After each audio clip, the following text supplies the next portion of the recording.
di bawah. Terus diatur biar kalau untuk biasa keseharian membuat itu kira-kira berapa ukurannya berapa sih? Tergantung ininya itu ukurannya. Ada yang gede ya begitu seru sedang. Ya soalnya tadi pas dilihat ada yang ininya tinggi banget. Ada tinggi kan itu ciri khas ada bulat itu baduy luar, baduy dalam, ciri khas baduy dalam. Jadi kalau yang Baduy luar kan ada tiangnya nggak pakai yang bulat gitu.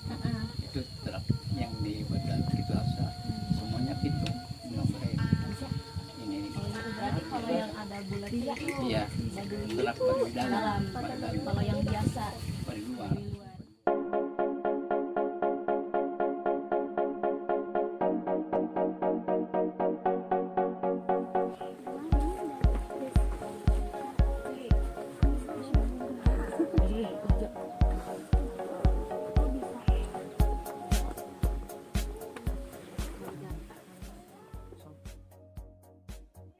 Kinten-kintena tidak sesuai anu sakirana menghasilkan artis kanggo nyukupan kahirupan sesuai. Di baru paling tanduk. Terus supaya gaduh simpenan gitu nya. Simpenan Orang Baduy teh kumaha cara ngelola keuangan. paling di nyimpen dibalikan kaya karupana emas namun aya kebutuhan baik itu bisa dijual.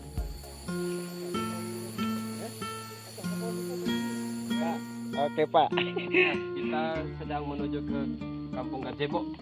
Ya, masih jauh Pak. Iya Pak, kira-kira kalau penghasilan per hari berapa sih?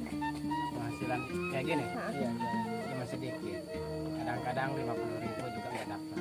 Kalau misalkan lagi rame itu Kalau lagi ramai, alhamdulillah kalau 150 berarti tidak ada nanti. ya tidak menentu. Kadang-kadang setiap hari sama sekali nggak dapat. Hari.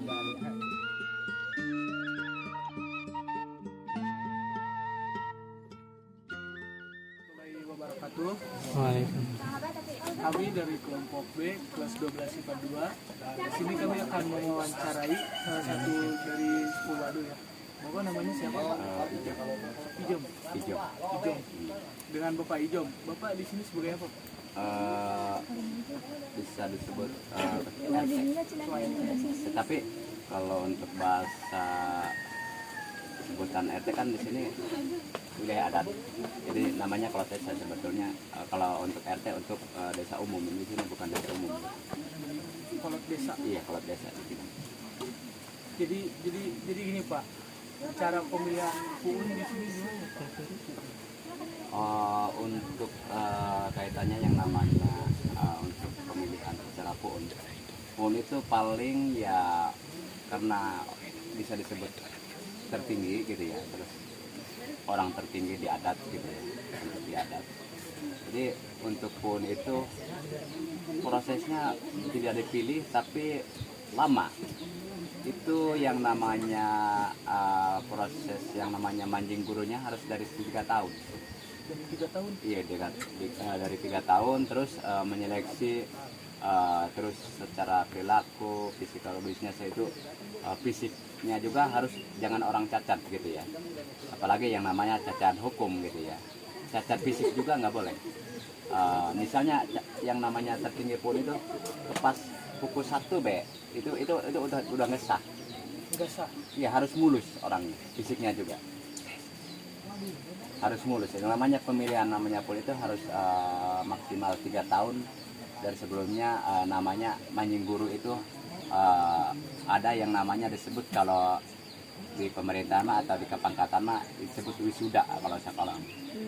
Itu harus 3 tahun. Namanya manjing guru.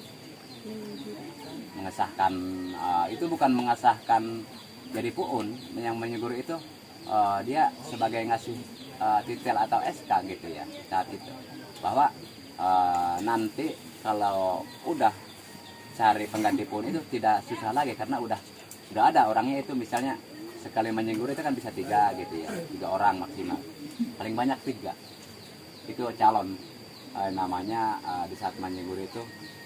Jadi kalau ada pergantian, kalau yang dulu mau turun gitu ya, itu tidak cari lagi, tidak pilih lagi karena udah ada calon. Udah ada calon. Jadi selalu yang nama calon itu selalu ada, selalu disiapkan. Pun itu selalu ada 3 itu. Dari Satu. kecil atau dari Enggak dari kecil. Jadi semaksimal udah dewasa lah orangnya gitu, udah kelihatan. Pokoknya sekitaran punya anak 2 lah gitu ya. Punya anak 2. Pokoknya sekitaran 40 ke atas lah. 40 ke atas. Iya, itu udah yang namanya kalau di saat menyengguru dari itu bisa dari 30 tahun. Sekitar 30 tahun udah menyengguru gitu ya. Tapi yang dijadikan sah pun itu sampai usia 40 ke 50 yang udah disahkan jadi pun. Karena pun itu kan satu jangan cacat fisik, kedua cacat hukum, kedua dilihat dari keturunan juga, tahta keturunan. Maksudnya gimana Pak dari tahta keturunan? Tahta keturunan itu kan masih, atau karena keturunan pun itu kan banyak, karena pun itu bukan lama gitu, udah ratusan generasi pergantian gitu ya. Jadi kalau disebut keturunan hampir semua kayaknya gitu ya, di dalam itu hampir keturunan pun gitu ya, bisa disebut tahta keturunan gitu ya. Cuman karena itu biasanya agak dari keturunan ini misalnya kan bisa disilang-silang, karena tidak boleh turun ke anak, tidak boleh turun ke anak. Jadi pindah lagi ke aluran yang dulunya masih keturunan yang udah keganti sama keturunan yang lain dulunya gitu, karena semuanya hampir keturunan gitu ya. Jadi tidak boleh turun ke anak, atau bisanya nanti setelah pindah ke anak beliau misalnya yang sekarang ini mau naik misalnya, karena keturunan itu yang ditaikan itu kalau udah turun itu ya ganti lagi yang keturunan yang tadi itu, yang tadi turun gitu. Kita harus kehalang dulu gitu, maksimal 1 gitu dengan keturunan yang lain gitu. Tidak boleh yang namanya turun ke anak lah gitu. Kalau di Jogja kan keturunan itu kan terus ke anak nyambung kan? Iya. Nyambung. Kalau di sini di Kepunan tidak boleh. Tidak boleh turun ke anak itu. Kepangkatan apa aja tidak boleh turun ke anak. Harus pindah ke alur yang lain dulu, ke keturunan yang lain dulu. Pindah alur. Iya, pindah alur dulu. Baru bisa kalau itu turun nantinya gitu. Baru keturunan kita bisa ditaikan lagi gitu. Tidak sembarangan misalnya kalau anak kita mau ditaikan misalnya langsung, karena itu bukan keputusan beliau sendiri, itu harus keputusan adat gitu. Ya keputusan adat yang menentukan. Adat itu kan udah termasuk disebut lembaga gitu ya, tempat musyawarah lembaga itu. Kalau bahasa nih, bahasa kalau berkomunikasi itu menggunakan bahasa apa? Sunda. Sunda kasar atau Sunda, bisa disebut Sunda umum anu ayah di Banten lah gitunya. Sunda.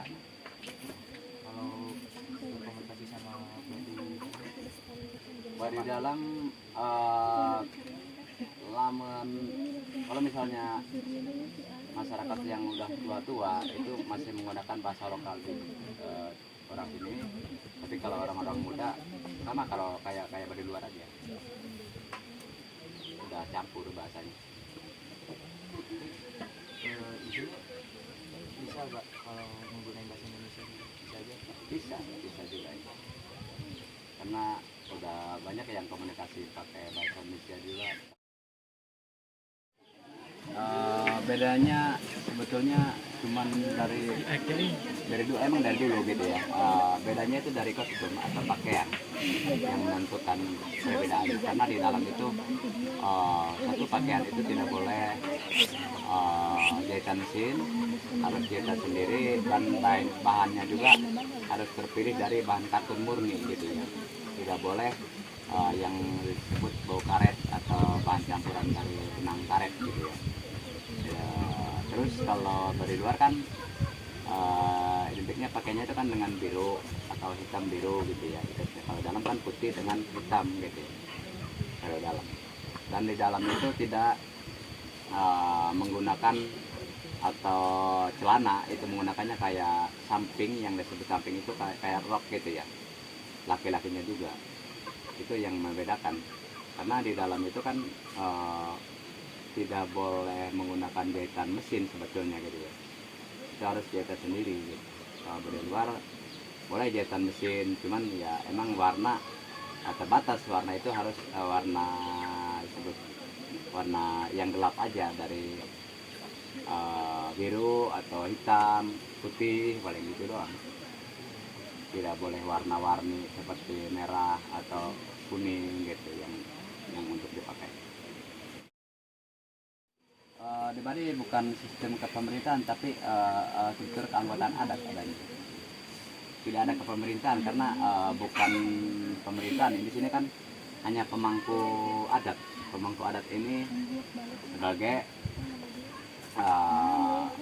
untuk mempertahankan yang namanya amanat leluhur dulu gitu ya, disebut kalau bahasa kerennya mah untuk kearifan lokalnya itu jangan sampai hilang gitu ya. Jadi orang-orang sini ini mempertahankan supaya orang masyarakat kedepannya ini jangan sampai misalnya hilang yang namanya tradisi adat atau untuk keseharian orang sini gitu. Jadi tidak ada yang namanya tidak bisa diperbandingkan dengan pemerintahan gitu ya. Karena di sini bukan tidak punya hukum yang secara formal, hanya hukum juga hukum adat gitu ya. Bisa disebut hanya matangkan budaya gitu, bukan membentuk sebagai untuk pemerintahan atau besar gitu, bukan. Karena di semua kegiatan yang ada di pemerintahan atau undang-undang yang ada, orang sini selalu ngikut gitu ya. Tidak pernah ada yang namanya hal-hal yang disebut makar dengan hukum gitu ya. Jadi orang sini walaupun ya untuk anggotanya emang lengkap gitu ya, bisa dilihat secara hampir mirip dengan kepemerintahan yang ada di Indonesia, tapi bukan misalnya menyaingi atau bikin negara di dalam negara gitu ya. Cuman ini hanya di ruang lingkup adat gitu ya.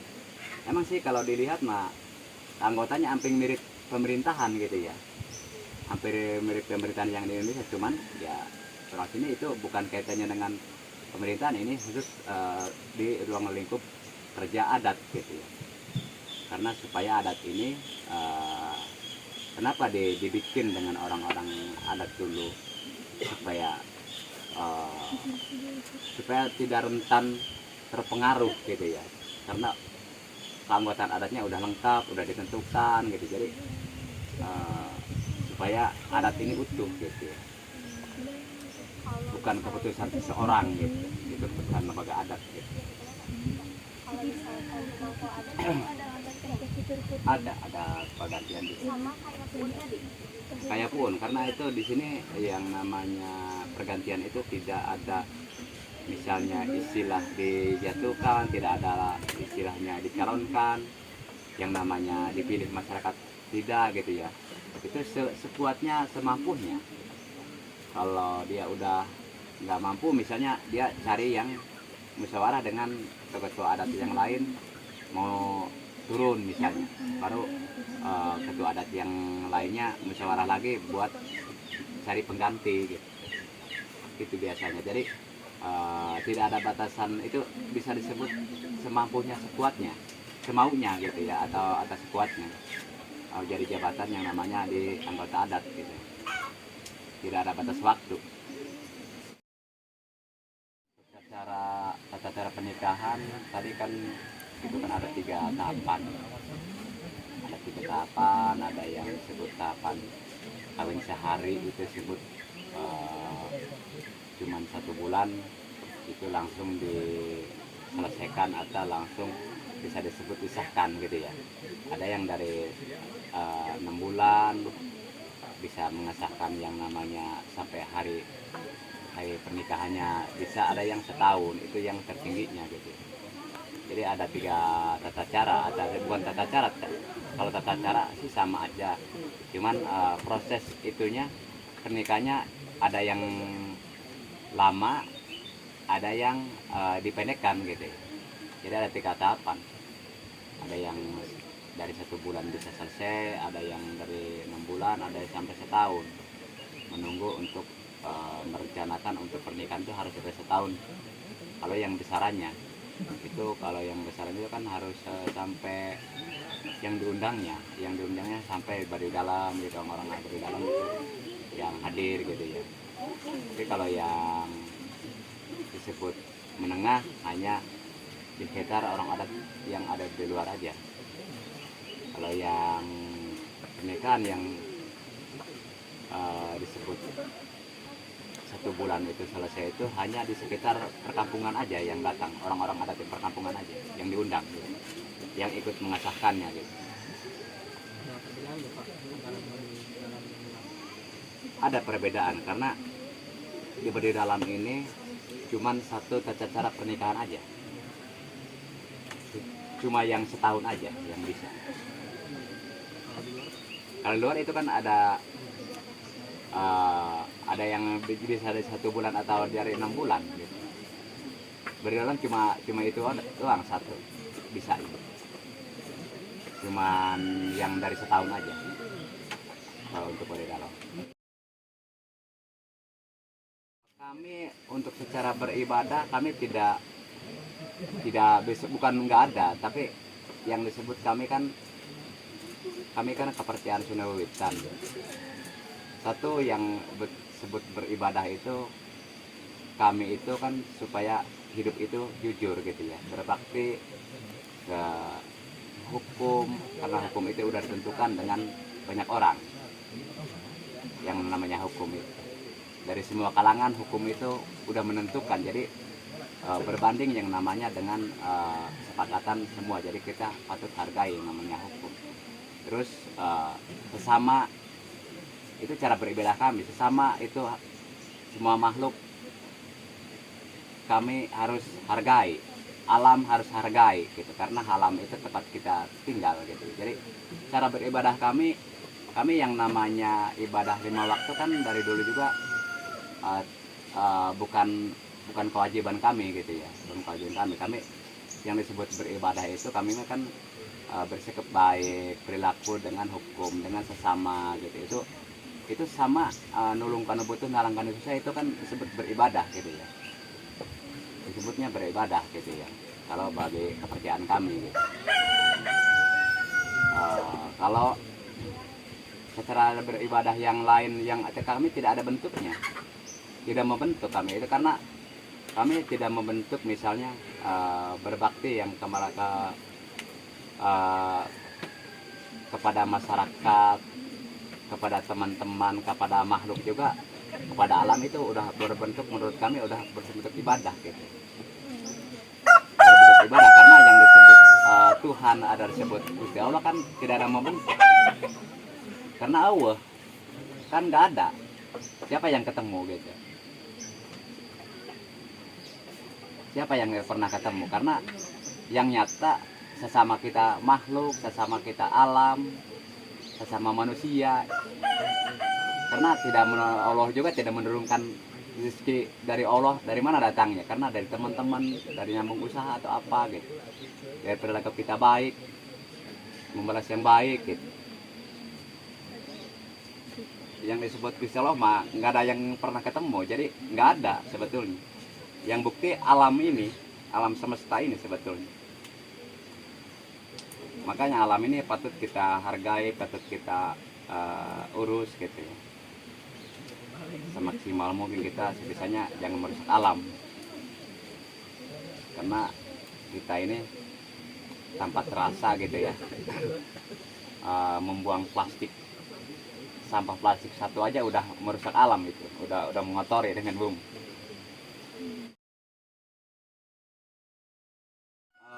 Itu kan tadi itu kelengkapan karena di dalam itu kan wilayah yang dianggap disucikan, tidak boleh terpengaruh atau tidak boleh ada permasalahan misalnya, itu kan memprosesnya di luar, tiba di luar. Jadi kalau di dalam itu wilayah yang dianggap bersih, bersih batinnya, bersih dengan permasalahan lahirnya. Jadi kalau misalnya ada permasalahan, orang yang melanggar itu kan selalu dikeluarkan itu, karena di dalam itu nggak ada tempat memproses kesalahan atau nggak ada rutan misalnya. Karena untuk memproses kesalahan orang di dalam juga di luar, maka di luar itu sebagai kelengkapan, satu penamping, kedua sebagai penjaga untuk kebersihan dalam sebetulnya. Jadi kelengkapan, karena anggota-anggota keadatannya juga lebih banyak di luar dari di dalam. Lebih banyak yang orang di luar untuk menanggung jawab di dalam, karena di dalam itu dengan di luar kalau masalah kepercayaan tidak ada bedanya. Itu satu rumpun, satu kepercayaan, cuman yang membedakan itu hanya pakaian gitu, yang membedakan dengan di luar dengan dalam. Pak, kalau misalkan tadi di sini tuh ada dari pendatang dari luar. Maksudnya yang pendatang atau tamu atau apa? Jadi kayak tadi orang luar dari luar masuk ke sini tinggal di sini gitu.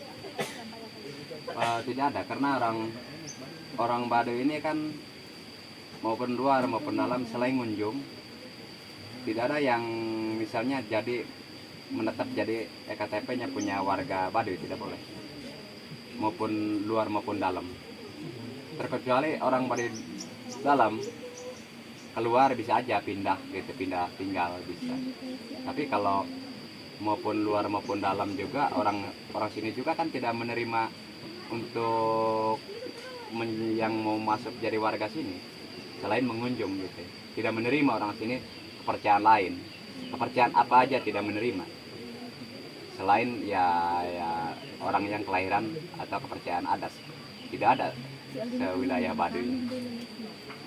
Jadi khusus Baduy semua, maupun luar maupun dalam juga. Tidak ada misalnya kalau di wilayah adat lain kan menyampur dengan kepercayaan lain gitu ya. Di sini tidak menerima dari dulu juga. Jadi selain mengunjung, selain kita bisa mengunjung, hanya bisa mengunjung doang gitu ya. Kalau di wilayah adat lain kan tidak dibatasi kayak di Baduy. Baduy kan seluruh tanah yang namanya 5.330,8 hektar itu semuanya diisinya dengan kepercayaan adat. Tidak ada yang mengisi selain kepercayaan adat gitu. Ada aturan-aturannya gitu Pak? Dari Baduy. Ada aturan. Udah, karena yang disebut aturan-aturan itu kan udah ditentukan dari orang-orang adat dulu.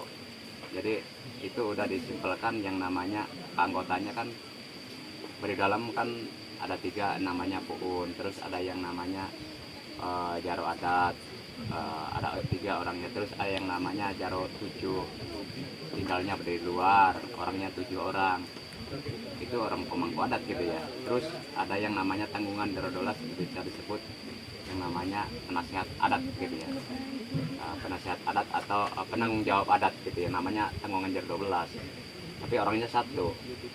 Ada juga yang namanya atau penasihat adat atau penasihat puun gitu ya, sebutnya tangkesan, adanya di luar. Itu tertinggi pemangku adat ini lebih banyakkan di luar daripada dalam gitu. Cuman yang disebut tertingginya tetap di dalam, yang disebut puun itu, yang disebut puun yang 3, tapi orangnya 3 karena 3 kampung. Mau bertanya, tadi kan perjalanan ke sini gitu ya, ada leit yang tinggi-tinggi gitu, ada yang biasa aja, ada yang tinggi-tinggi, itu katanya ada bedanya ya? Ada yang khas itu yang tinggi sebetulnya. Yang khas ya, soalnya Ya, yang lebih ada khas yang gitu bulatnya. ya. Emang itu juga khas, cuman ya bisa disebut bukan tradisi dulu sebetulnya, itu kan karena orang itu males cari kayu yang panjang-panjang atau yang gede-gede, itu orang itu bikin yang rendah. Yang rendah. Iya, kalau khas yang dulu itu yang tinggi. Yang tiangnya, ya, yang tiangnya 4. Iya, tiangnya 4. Namanya leit lenggang. Oh, leit lenggang. Kalau kira-kira itu panjang tingginya bisa sampai berapa meter atau berapa gitu? Sekitar 5 meter ke atas. 5 meter ke atas Iya, biasanya. iya. Kalau dari pinggir? Pinggir 3 meter. 3 meter biasanya. Kalau 3 lama meter 2,5. kalau lama pembuatannya kira-kira bisa sampai memakan waktu berapa hari? Itu kalau dikerjain dengan perintisnya satu orang bisa 2 minggu. Sudah minggu. Kalau Iya. satu orang. Iya. Kalau dibantu mungkin bisa lebih singkat ya. Ya bisa seminggu juga. Minggu Ya. juga bisa. Oh. Mungkin itu saja wawancara dari kami dengan Bapak Ijem ya sebagai Iya. kolot desa ketua RT. Atur nuhun ya Pak. Iya, sama-sama. Sejarah suku Baduy. Suku Baduy terbagi menjadi 2, suku Baduy dalam dan suku Baduy luar. Baduy dalam dipimpin oleh Puun Sami, kalau Baduy luar dipimpin oleh Jaro Saija. Asal-usul suku Baduy juga sering dikaitkan dengan Nabi Adam sebagai nenek moyang pertama mereka. Mereka meyakini bahwa Nabi Adam dan warga Baduy memiliki tugas bertapa atau mandita yang bertujuan untuk menjaga harmoni dunia. Sejarah suku Baduy pun tak bisa terlepas dari keberadaan kerajaan Pajajaran. Pada abad ke-11 dan 12, kerajaan Pajajaran menguasai daerah Banten, Bogor, Priangan, hingga Cirebon. Saat itu, penguasa yang memerintah adalah Raja Prabu Bramaya Maisatandraman atau Prabu Siliwangi. Lalu, pada abad ke-15, masuklah agama Islam yang dibawa saudagar-saudagar asal Gujarat dan Sunan Gunung Jati. Salah satunya Wali Songo asal Cirebon.